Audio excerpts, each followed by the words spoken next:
नमस्कार विद्यार्थी मित्रो. तर आज आपण BA थर्ड इयरच्या विद्यार्थ्यांसाठी जे 6वं सेमिस्टर आहे या 6व्या सेमिस्टरमधल्या 14व्या पेपरच्या संदर्भामध्ये आपण अभ्यास करायला सुरुवात केली. जे आपला 6व्या सेमिस्टरमधला जो 14वा पेपर आहे सोशल रिसर्च मेथड्स, सामाजिक संशोधन पद्धती.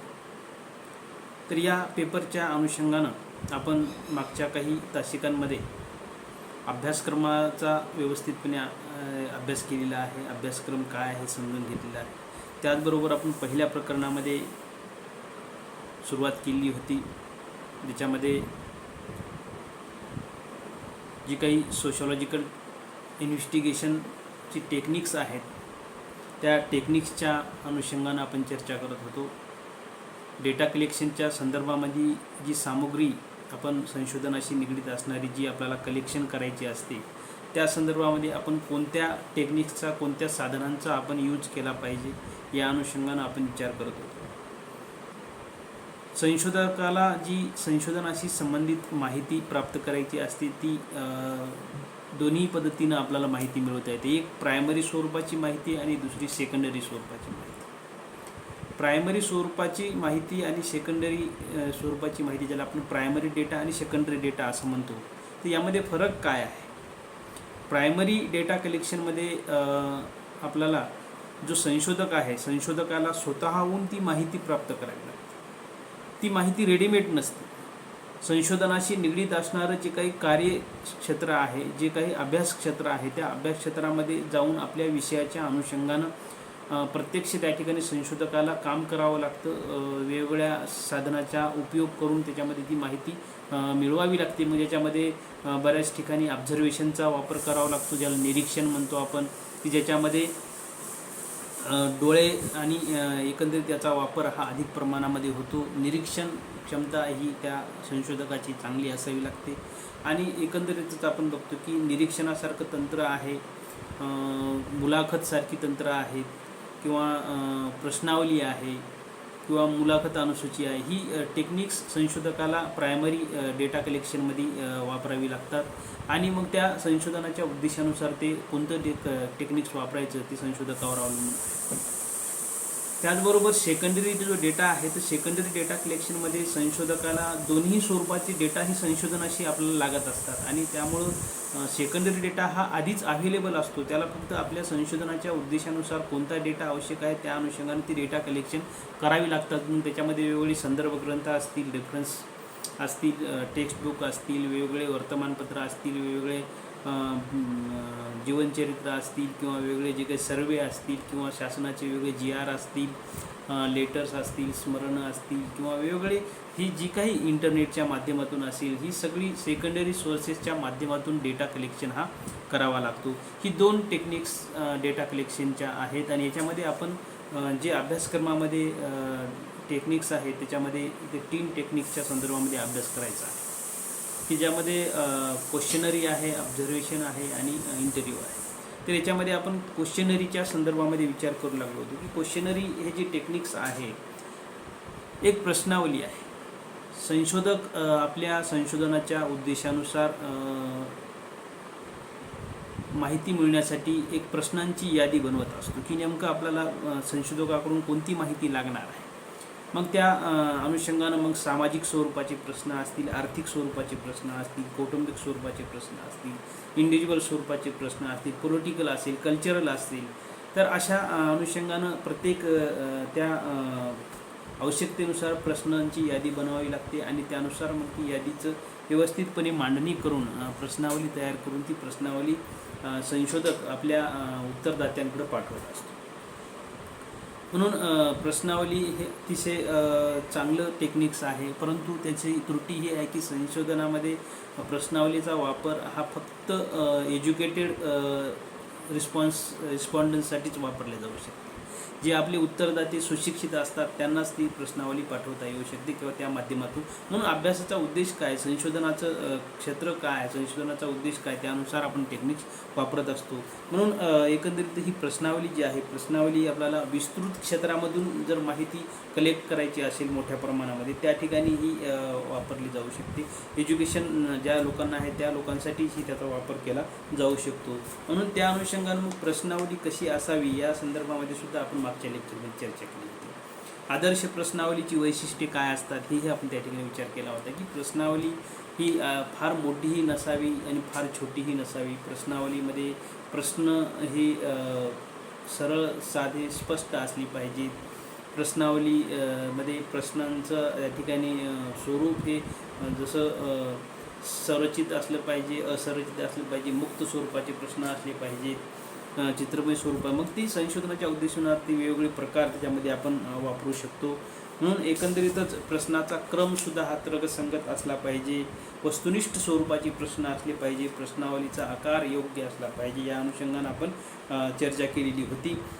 तर याचबरोबर याच्यामध्ये आपल्याला एकंदरीत प्रश्नावलीमध्ये आणखी एक महत्त्वाचा मुद्दा अभ्यासायचा होता, की प्रश्नावलीचा नेमकं या ठिकाणी उपयोग काय आहे, प्रश्नावलीचं या ठिकाणी महत्त्व काय आहे, या संदर्भामध्ये आपण प्रश्न परीक्षेमध्ये विचारला जाऊ शकतो. म्हणून सामाजिक संशोधनामध्ये माहिती मिळण्यासाठी प्रश्नावलीचं जे काही महत्त्व आहे ते अत्यंत चांगल्या पद्धतीचं महत्त्व याच्यामध्ये आपण बघू शकतो.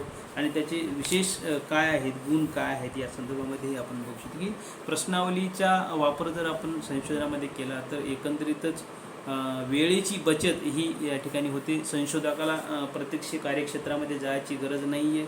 फक्त प्रश्नावली बनवली की ती पोस्टाने संशोधक हा उत्तरदात्यापर्यंत प्रश्नावली पाठवू शकतो आणि त्यांना विनंतीपत्र करून त्याच्यामध्ये परत तो बोलू शकतो. त्याचबरोबर खर्चामध्ये बचत होणार आहे. कुठलीही प्रवासाची गरज नसल्यामुळं खर्च हा कमी लागणार आहे, वेळेची बचत आहे.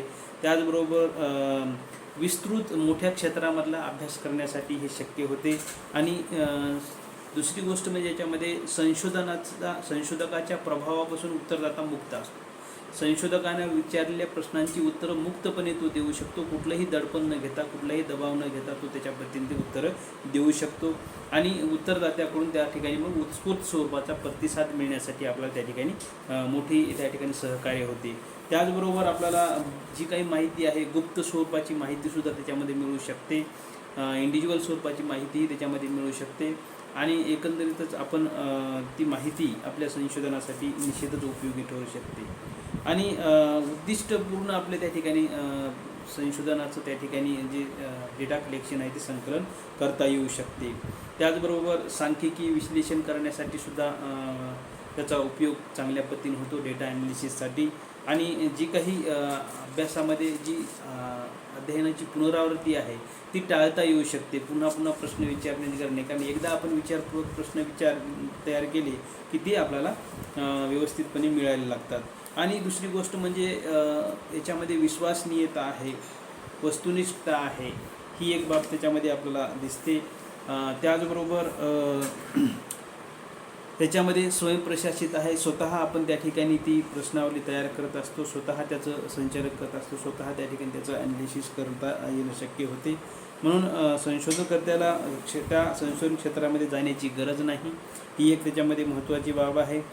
याच्यामध्ये ह्या गोष्टी दिसून येतात. आता याच्यामध्ये ही जरी याच्यामधले हे चांगले गुण असले तरीसुद्धा काही त्रुटी असतात.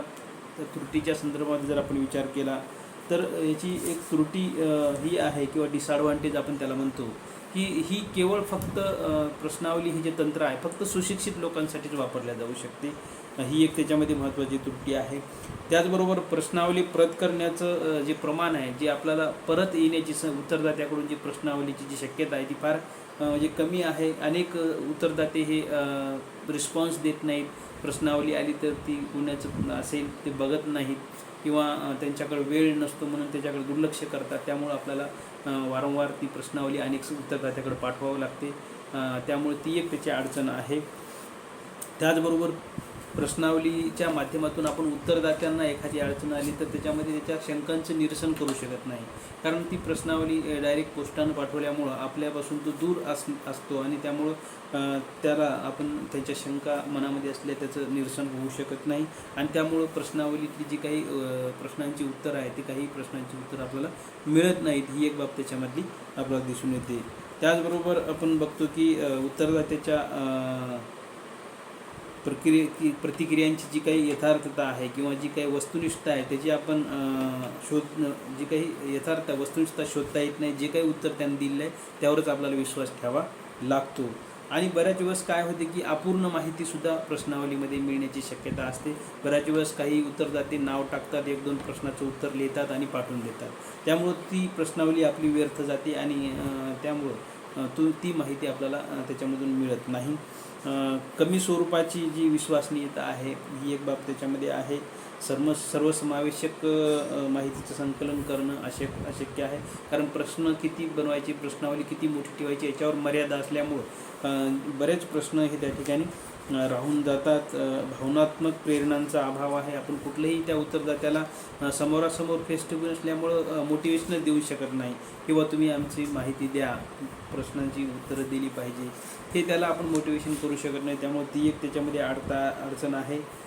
वाचता न येण्यासारखे जर अक्षर असेल तर तेही कधीकधी प्रश्नावली ही टंकलेखित होण्यामध्ये किंवा त्या अडचणी येऊ शकतात किंवा काही झेरॉक्समध्ये किंवा त्याच्यामध्ये सुद्धा अस्पष्टता असेल तर ती प्रश्नावलीसुद्धा त्यांना कधी समजत नाही, ही सुद्धा अडचण आहे.